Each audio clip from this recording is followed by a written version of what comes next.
Hello അസ്സാം വലൈക്കും, welcome back to Hanaf fashion tech. എന്താണ് എല്ലാവരുടെയും വിശേഷങ്ങൾ? എല്ലാവരും സുഖമായിട്ട് സന്തോഷമായിട്ട് ഇരിക്കുന്നില്ലേ? പെരുന്നാളും കാര്യങ്ങളൊക്കെ ആയല്ലേ, അപ്പോൾ എല്ലാവരും അതിൻ്റേതായ തിരക്കും കാര്യങ്ങളിലൊക്കെ ആയിരിക്കും. എനിക്കിവിടെ എന്താ വിശേഷം എന്ന് വെച്ചാൽ ഒരു കുഞ്ഞു വിശേഷം പറയാനുണ്ട്. നമ്മൾ കുറേ വീഡിയോസിൽ ഞാൻ കിറ്റും കാര്യങ്ങളും, അതായത് ഹെയർ എക്സസറീസ് മേക്കിങ്ങിൻ്റെ കിറ്റും കാര്യങ്ങളൊക്കെ കുറേയൊക്കെ നമ്മൾ ഒത്തിരി വില കുറച്ചിട്ട് കൊടുത്തിട്ടുണ്ടായിരുന്നു. അതിൻ്റെ റീസൺ ഞാൻ പറഞ്ഞില്ലേ, വീട് പൊളിക്കാനായിട്ട് പോവാണ്, അപ്പോൾ എനിക്ക് സാധനങ്ങളൊക്കെ ഒഴിവാക്കണം, അതുകൊണ്ടാണ് എന്നൊക്കെ ഉള്ളത്. അപ്പോൾ ഫൈനലി അതിനുള്ള പരിപാടിയൊക്കെ സ്റ്റാർട്ട് ചെയ്തിട്ടുണ്ട്. ഓൾമോസ്റ്റ് പൊളിച്ചേട്ടോ, ഞാൻ കാണിച്ചു തരാം. ഇതിൻ്റെ കുറച്ച് കഴിഞ്ഞിട്ട് ഞാൻ ക്ലിപ്പിങ്സും കാര്യങ്ങളൊക്കെ കാണിക്കാം കേട്ടോ. ഇന്നലെയാണ് വീട് പൊളിച്ചു തുടങ്ങിയത്. അപ്പോൾ ഉണ്ടായിരുന്ന വീടും പൊളിച്ചപ്പോൾ ഉള്ളതും ഒക്കെ ജസ്റ്റ് എനിക്ക് തന്നെ കാണാൻ വേണ്ടിയിട്ട് ഞാൻ എടുത്ത് വെച്ചിട്ടുണ്ട്. അപ്പോൾ അത് കാണിച്ചു തരാൻ തീയില്ല. അവിടെയായിരുന്നു നമ്മൾ താമസിച്ചിരുന്ന വീടുണ്ടായിരുന്നു. നിങ്ങൾ ഒരുപാട് വീഡിയോസിൽ കണ്ടിട്ടുണ്ടാവും. കണ്ടോ, ഇപ്പോൾ അവിടെ ആ ഒരു കമ്പി, ആ ഒരു സംഭവം മാത്രമേ ഉള്ളൂ. ഇപ്പോൾ പൊളിച്ചതും ഉണ്ടായിരുന്ന വീടുമൊക്കെ ഞാൻ ഇതിൻ്റെ സൈഡിൽ ഇങ്ങനെ കാണിച്ചേക്കാം കേട്ടോ. ഓക്കെ, അപ്പോൾ സത്യം പറഞ്ഞാൽ ഒത്തിരി ഒത്തിരി ഒത്തിരി ഒത്തിരി ഇമോഷണൽ കണക്ഷനുള്ള അറ്റാച്ച്ഡ് ആയിട്ടുള്ള ഒരു വീടായിരുന്നേ എനിക്ക്. അപ്പോൾ നിങ്ങൾക്ക് കഥ കേൾക്കാൻ ഇഷ്ടമാണോ? ഞാൻ ഇതിൻ്റെ കുറച്ച് കഥയൊന്ന് പറഞ്ഞോട്ടെ. അപ്പോൾ ഇഷ്ടമില്ല എന്നുണ്ടെങ്കിൽ സ്കിപ്പ് ചെയ്യട്ടോ, ബോറടിക്കുന്നില്ലെങ്കിൽ കേട്ടാൽ മതിയേ. അപ്പോൾ ഞാൻ എൻ്റെ ഫോൺ ഇവിടെ ഒന്ന് കറക്റ്റായിട്ട് പ്ലേസ് ചെയ്യട്ടെ. ഓക്കെ, അപ്പോൾ കഥ തുടങ്ങുന്നത് 2013 മാർച്ച് 7 മുതലാണ്. 2013 മാർച്ച് 7 സംഭവബഹുലമായി എൻ്റെ കല്യാണം നടക്കുന്നത്. 18 വയസ്സായിരുന്നു കേട്ടോ അന്ന് എനിക്ക്. 18 വയസ്സും കൃത്യം 3 മാസമായപ്പോഴായിരുന്നു എൻ്റെ കല്യാണം. ആ ഒരു 18 വയസ്സ് തൊട്ടിട്ട് ഇങ്ങോട്ടേക്ക് എൻ്റെ ലൈഫിൽ പല കാര്യങ്ങളും, അല്ല എല്ലാ കാര്യങ്ങളും എന്ന് തന്നെ പറയാം, ഞാൻ എക്സ്പെക്റ്റ് ചെയ്തിട്ടോ പ്ലാൻ ചെയ്തിട്ടോ ഒന്നുമല്ല നടക്കുന്നത്. ടപ്പേ എന്ന് പറഞ്ഞിട്ട് നടന്നിട്ടുള്ളതാണ്. കല്യാണവും അങ്ങനെ തന്നെയായിരുന്നു. അമ്മച്ചിക്ക് ഒരു ഇതുണ്ടായിരുന്നു, 18 വയസ്സിലൊന്നും കല്യാണം കഴിപ്പിക്കില്ല, കുറച്ചൊക്കെ കഴിയട്ടെ എന്നൊക്കെ ഉള്ളത്. കാരണം എൻ്റെ വല്യമ്മയുടെ മക്കളൊക്കെ കുഞ്ഞു പ്രായത്തിൽ കല്യാണം കഴിച്ചു എന്ന് പറഞ്ഞിട്ട് അതിനൊക്കെ എതിരായിട്ട് നിന്നിട്ടുണ്ടായിരുന്ന ഒരാളാണ് ഉമ്മ. അപ്പോൾ അവൾ പഠിക്കട്ടെ പിന്നെ നോക്കാം എന്നൊക്കെ ആയിരുന്നു ഉമ്മച്ചിയുടെ ഒരിത്. പക്ഷേ എൻ്റെ 6 വയസ്സൊക്കെ ഉള്ളപ്പോഴാണ് കേട്ടോ എൻ്റെ വാപ്പ മരിക്കുന്നത്. അപ്പോൾ അവിടെ നിന്ന് ഇങ്ങോട്ടേക്ക് ഞാനും ഉമ്മായും അനിയനും അനിയത്തി എന്നുള്ളൊരു ലൈഫായിരുന്നു. അപ്പോൾ ഉമ്മച്ചിക്ക് കുറേ പ്രഷറും കാര്യങ്ങളൊക്കെ ഉണ്ടായിരുന്നു. ഓക്കെ, 18 വയസ്സായി കല്യാണം കഴിപ്പിക്കുക എന്നൊക്കെയുള്ള ഫാമിലിയിൽ നിന്ന് കുറച്ച് പ്രഷറും കാര്യങ്ങളൊക്കെ ഉണ്ടായിരുന്നു. പിന്നെ വിധി, ഓക്കെ, അതിലാണ് ഞാനിപ്പോൾ വിശ്വസിക്കുന്നത്. അങ്ങനെ 2013 മാർച്ച് 7 ഇക്കായെ കല്യാണം കഴിക്കുന്നു. ഞാനും ഇക്കായും തമ്മിൽ ഒരുപാട് കമ്മ്യൂണിക്കേഷനോ കാര്യങ്ങളോ എനിക്ക് പരിചയമോ ഒന്നുമില്ല കേട്ടോ. അതായത് 1 മാസം കൊണ്ടിട്ടാണ് നമ്മുടെ കല്യാണം നടക്കുന്നത്. ഫെബ്രുവരി 13 ഇക്കായും ഞാനുമായിട്ടുള്ള എൻഗേജ്മെൻറ്റ് ഫംഗ്ഷൻ നടക്കുന്നത്. അതിനും ഒരാഴ്ച മുമ്പാണ് ഇക്ക വന്നിട്ട് പെണ്ണ് കാണുക എന്ന് പറയുന്നൊരു ചടങ്ങില്ലേ, ആ ഒരു സംഭവം. അപ്പോൾ അന്നാണ് ഇക്കായെ ഞാൻ കാണുന്നത്. അതിനുശേഷം പഠിക്കാനൊക്കെ പോകുമ്പോൾ അവിടെ ഇവിടെയൊക്കെ നിന്നിട്ടൊക്കെ ജസ്റ്റ് ഒന്ന് കാണും.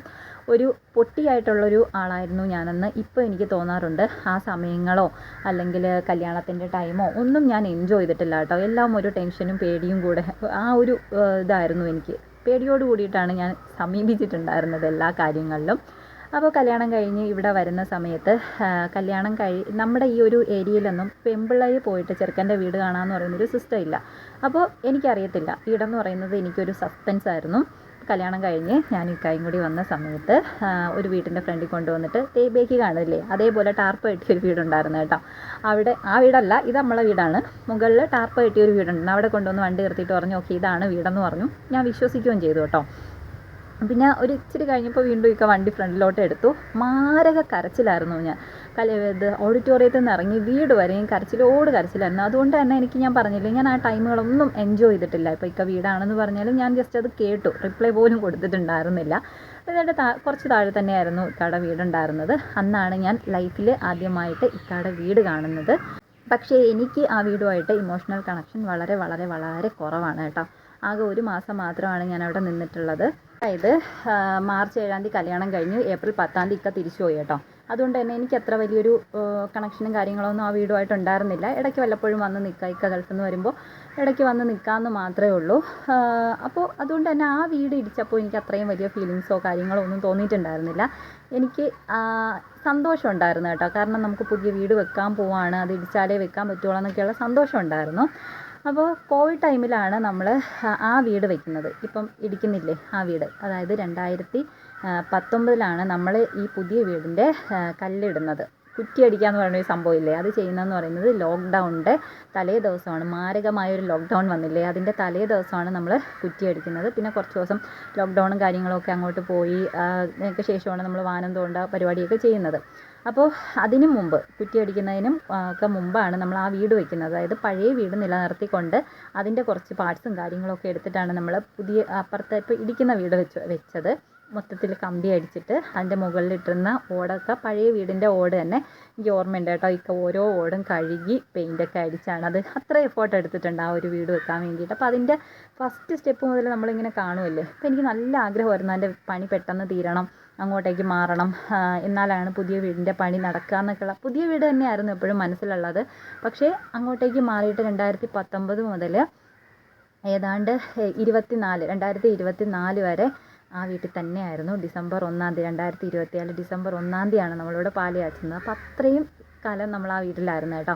പുറത്തുനിന്ന് കാണുന്ന പല ആൾക്കാരും അയ്യോ നിങ്ങളിവിടെയാണോ, മാറുന്നില്ലേ, എന്താ ഇങ്ങനെയെന്നൊക്കെ ചോദിക്കുമ്പോഴും എനിക്ക് വലിയൊരു ബുദ്ധിമുട്ടോ കാര്യങ്ങളോ ഒന്നും അവിടെ ഉണ്ടായിരുന്നില്ല നിൽക്കാൻ വേണ്ടിയിട്ട്. അതായത് മഴ പെയ്യുമ്പോഴത്തേക്കും അവിടെ വെള്ളം വീഴുമായിരുന്നു കേട്ടോ.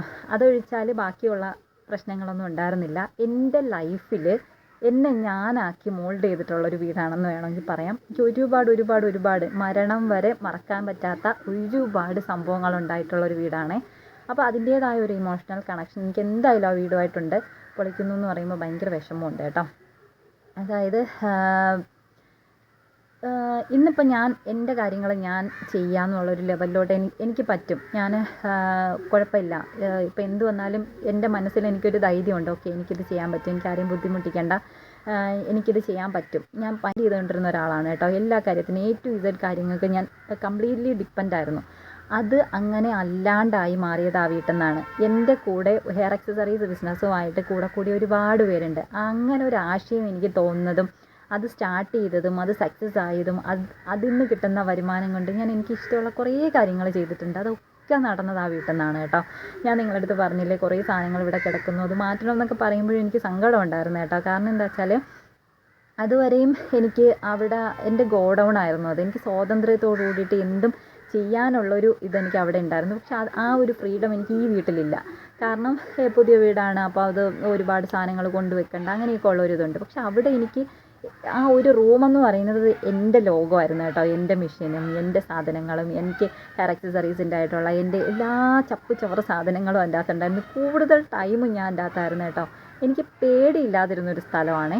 ഇവിടെ ആണെങ്കിൽ രാത്രിയൊക്കെ ഒറ്റയ്ക്ക് എന്തെങ്കിലും ജോലി ചെയ്യുക എന്നൊക്കെ പറയുന്നത് എനിക്ക് പേടിയാണ്. ഞാൻ പിള്ളേരെ കൂടെ വിളിക്കും, അല്ലെങ്കിൽ ഞാനങ്ങനെ അധികം ടൈം ഒറ്റയ്ക്ക് സ്പെൻഡ് ചെയ്യാറില്ല രാത്രിയിൽ, എനിക്ക് പേടിയാണ്. പക്ഷെ അവിടെ 2 മണി 3 മണി 4 മണി വരെയൊക്കെ ഞാൻ ഇരുന്ന് പാഴ്സലുകളൊക്കെ പാക്ക് ചെയ്ത് അയക്കാൻ വേണ്ടിയിട്ടുള്ളതും ചിലപ്പോൾ സ്റ്റിച്ച് ചെയ്ത് പെട്ടെന്ന് രാവിലെ കൊടുക്കണമെന്ന് പറയുന്നതൊക്കെ സ്റ്റിച്ച് ചെയ്യാനും ഒക്കെ നടത്തിയിട്ടുണ്ട് കേട്ടോ. എനിക്ക് പേടി തോന്നിയിട്ടേ ഇല്ല.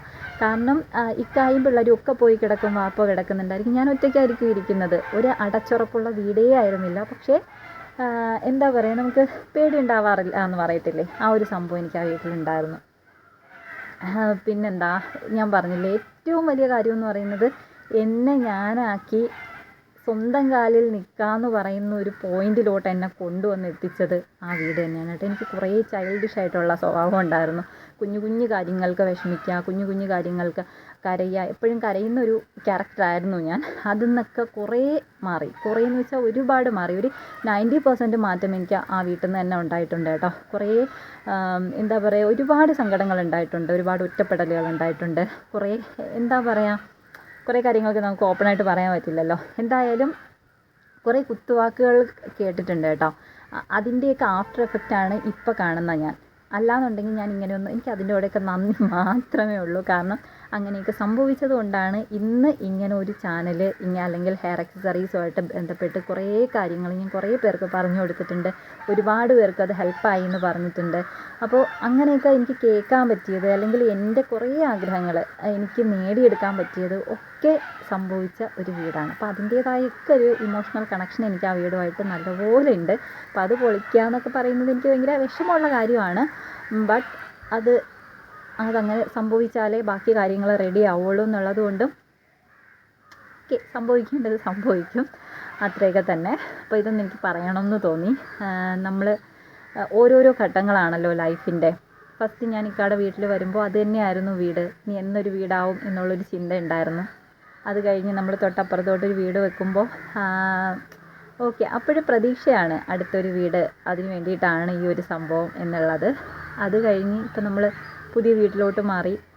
അതും ഒക്കെ സന്തോഷങ്ങളാണ്. എല്ലാം എത്രയൊക്കെ നെഗറ്റീവുകൾ ഉണ്ടായിട്ടുണ്ടോ അതൊക്കെ തൊട്ടപ്പുറത്ത് തന്നെ ഞാൻ പറഞ്ഞില്ല, ഒരുപാട് സങ്കടങ്ങൾ ആ വീട്ടിൽ നിന്ന് ഉണ്ടായിട്ടുണ്ട് എന്നുള്ള കാര്യം. പക്ഷേ എത്രത്തോളം എനിക്ക് സങ്കടങ്ങൾ ഉണ്ടായിട്ടുണ്ടോ അത്രത്തോളം എനിക്ക് സന്തോഷം ഉണ്ടായിട്ടുണ്ട് കേട്ടോ. എന്തൊക്കെ സംഭവിച്ചിട്ടുണ്ടോ അതിൻ്റെ മറുവശം എന്ന് പറയുന്നത് അത്രയും ഹാപ്പിനെസ് തന്നെയാണ്. എനിക്ക് എന്നെ മനസ്സിലാക്കാനും എനിക്ക് എൻ്റെ സ്ട്രെങ്ത് മനസ്സിലാക്കാനും പറ്റിയിട്ടുള്ളൊരു വീട്. എനിക്ക് സ്വന്തമായിട്ട് തീരുമാനങ്ങൾ എടുക്കാൻ പറ്റും. എനിക്ക് സ്വന്തമായിട്ട് എന്നെക്കൊണ്ട് ഏണിങ്സ് ഉണ്ടാക്കാൻ പറ്റും. എനിക്ക് എൻ്റെ കാര്യങ്ങൾ നോക്കാൻ പറ്റും.